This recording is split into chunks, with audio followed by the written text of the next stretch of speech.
Le plus sûr moyen de connaître sa vocation, c'est de se tenir prêt pour tout ce que Dieu voudra. L'homme de rêve est celui qui, après avoir simplement fait son devoir, observe autour de lui, prêt à aider les autres à remplir le leur. C'est celui qui ne répond jamais, cela ne me regarde pas. C'est celui qui est une sécurité parce qu'il est une force loyale. C'est celui qui est une douceur parce qu'il est un amour qui ne demande rien. Ce que le Christ a dit à ses apôtres, il est prêt à le redire à chacun de nous en particulier. Voici que je me tiens à la porte et que je frappe. Si quelqu'un écoute ma voix et m'ouvre, j'entrerai chez lui et nous dînerons en tête-à-tête. Être prêt, tout est là. Être prêt ne m'a jamais paru signifier autre chose que ceci, être tendu en avant. Parfois, le désir de l'action peut faire négliger l'action. À force de chercher quelque sublime occasion de se donner, de se dévouer, on oublie qu'un humble frère, à côté de soi, attend le mot qui réconforte, le geste qui sauve.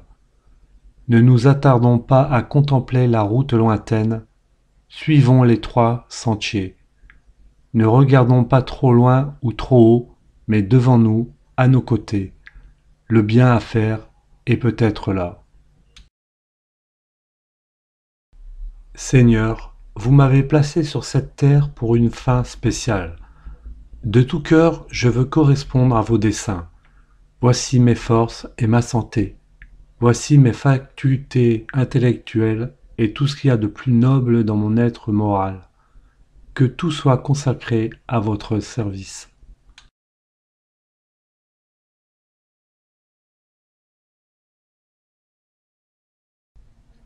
Vivre, c'est agir et toujours servir. Vous n'êtes pas seul sur la route, vous faites partie d'une caravane en marche vers le même but.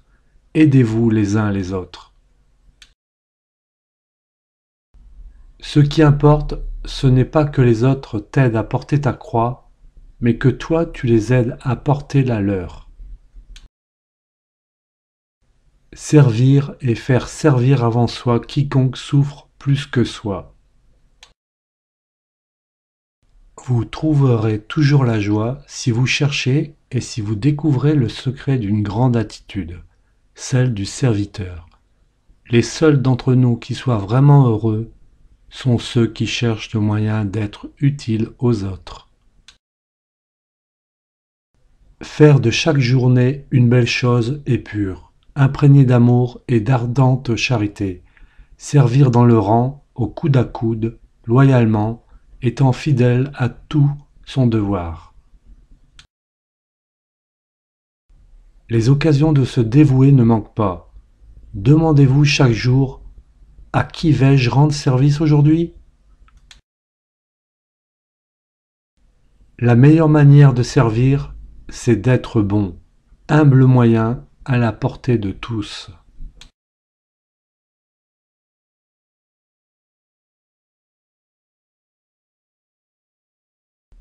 Quel est l'arbre qui a le plus besoin de tuteur? Celui qui a les plus vieilles branches, mais celui aussi qui a le plus de fruits. Ne rougis pas d'appeler au secours. Malheur seulement à celui qui n'a jamais eu besoin de personne. Il n'est de camarades que s'ils s'unissent dans la même cordée vers le même sommet. La valeur d'un groupe dépend évidemment de la valeur individuelle des êtres qui la composent, mais plus encore de cet impondérable qu'on appelle la force de cohésion. Vous qui êtes jeune, croyez à l'action réalisée en équipe et vous serez sûr de ne pas manquer votre vie. La meilleure équipe n'est pas celle qui réunit des membres parfaits, mais celle où chacun accepte les défauts des voisins et se fait pardonner les siens.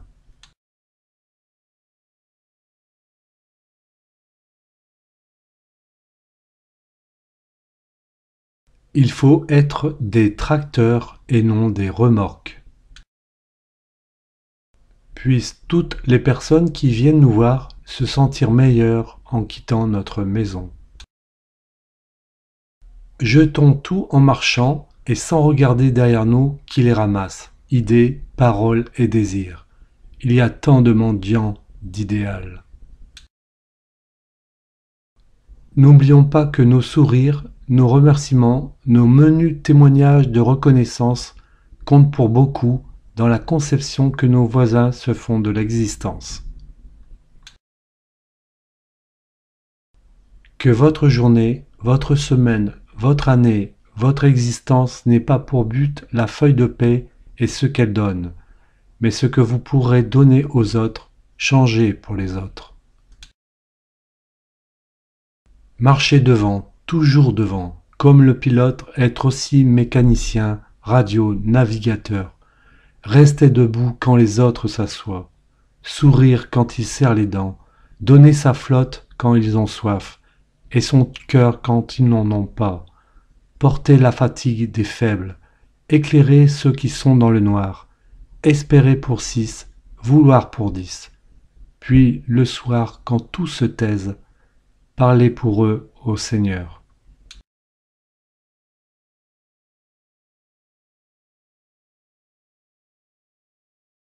Un cœur sans idéal est un ciel sans étoiles.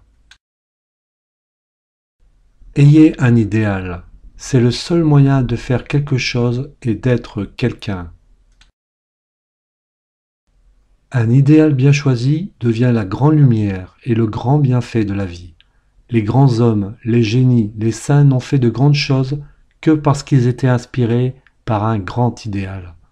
On a besoin d'accrocher sa charrue aux étoiles. Heureux ceux qui ont placé haut le rêve de leur vie. L'homme qui s'efforce de monter vers l'idéal est semblable au voyageur qui, le soir, gravit la colline. Arrivé au sommet, il n'est pas plus près des étoiles, mais il les voit mieux.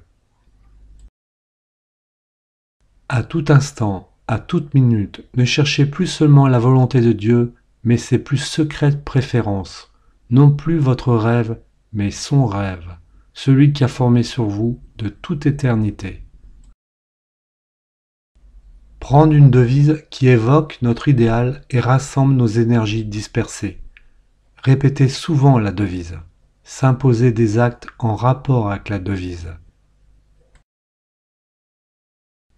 À quelque moment que survienne ma mort, je veux que les personnes m'ayant connu puissent dire « Il a toujours ôté une épine là où il pouvait et planté une fleur là où elle pousserait. » Ayez surtout les uns pour les autres un ardent amour. Que chacun mette au service des autres le don qu'il a reçu, comme il sied à de bons dispensateurs de la grâce divine qui est si diverse.